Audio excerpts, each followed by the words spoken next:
Oiê, eu sou a Leite, e esse é um vídeo que ele não faz parte da nossa série de vídeos de desenvolvimento de coleção, mas ele é necessário para fazer esse desenvolvimento. Eu tô sempre levando em consideração como se fosse uma marca recém-iniciada, né? Então a gente tem que tomar algumas decisões quando a gente inicia a produção de peças para uma marca. Uma decisão que é muito importante é a nossa tabela de medidas, e ela tem que ser tomada antes do desenvolvimento da modelagem.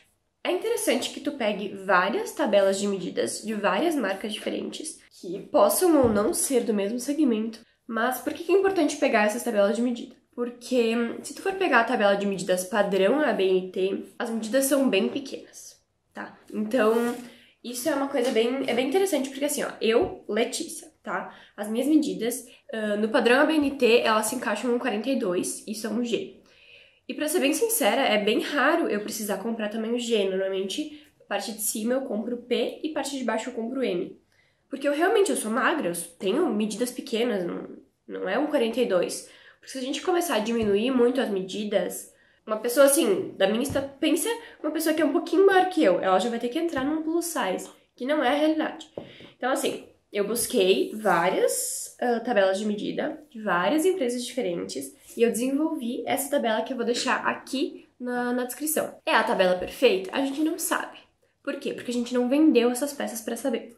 Mas se grandes marcas, tipo, eu peguei a tabela de medidas da Renner, da Riachuelo, da C&A, da NV, da Nativosa, eu peguei de várias diferentes e eu peguei elas em PMG e GG e peguei elas em 34, 36, 38, 40, 42, que elas são bem similares, basicamente, tá?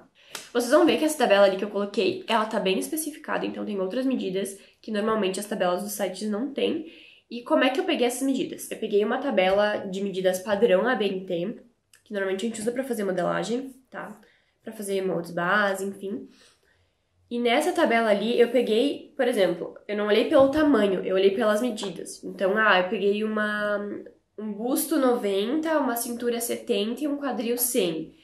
Em qual medida que ela se encaixa para eu conseguir pegar o resto proporcional? Então, ombro, comprimento de cintura, de corpo, frente. Tem várias medidas que são importantes. Eu vou ler para vocês as principais, né, que são importantes para o desenvolvimento da modelagem. Tem medida de busto, cintura, quadril, essa medida aqui de ombro. Essa minha blusa aqui, por exemplo, né? Ela tem uma medida de ombro um pouco pequena. Tu percebe que meu ombro ele acaba aqui, ó. Nesse ossinho aqui, ó. Só que por que ela é assim? Porque ela é um PP, porque eu queria que ela ficasse justa no restante. Ombro entre cavas, que é essa medida daqui até aqui, ó. Costado, que é essa parte aqui de trás, a mesma proporção da frente e atrás. O costado normalmente é um pouco maior que a entre cavas.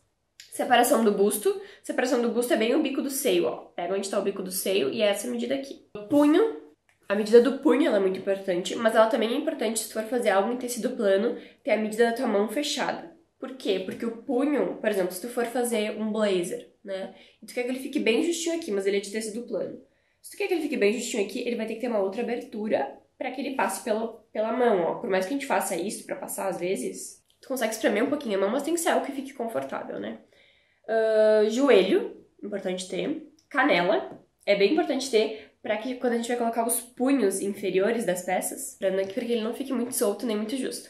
A gente precisa do comprimento do corpo, a altura do busto, que é a altura desse ponto aqui, ó, bem do ponto meio também, que é do ombro até aqui. A altura do quadril, que é a distância entre a cintura e o quadril. Comprimento da calça, também é uma medida que eu peguei por padrão, assim, de algumas marcas. E comprimento da manga. E aí, todo mundo vai se encaixar nessa medida? Não. Então, provavelmente, por exemplo, né, uma pessoa que ela é muito magra, ela usa um 34 de circunferências, mas ela é muito alta. É difícil que ela consiga sempre as peças que tenham um comprimento correto. Por exemplo, tá? O meu corpo, ele tem uma proporção diferente. Eu tenho bastante quadril e eu tenho pouca cintura. O que acontece? Alguma marca cabe perfeitamente em mim? Não. É muito difícil, ainda mais se for tecido plano. Por quê? Porque eu tenho essa diferença maior do que o padrão. Não é um padrão, mas é maior do que a maior parte das pessoas. Então, quando tu vai fazer uma modelagem, quando tu vai fazer qualquer coisa, tu tem que tentar atingir o maior número de pessoas.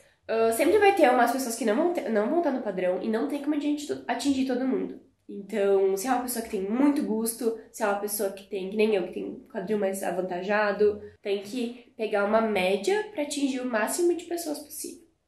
A gente tem uma grande vantagem que as marcas têm online, né? Nas lojas online, elas têm as tabelas de medidas. Claro que não tem todas essas medidas tão específicas, mas elas têm as principais, que é as circunferências de busto, cintura e quadril.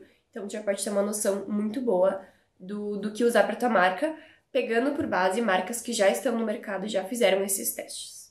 Então, sobre tabela de medida é isso. Espero que vocês tenham gostado, espero que vocês utilizem essa informação e tchau, até a próxima!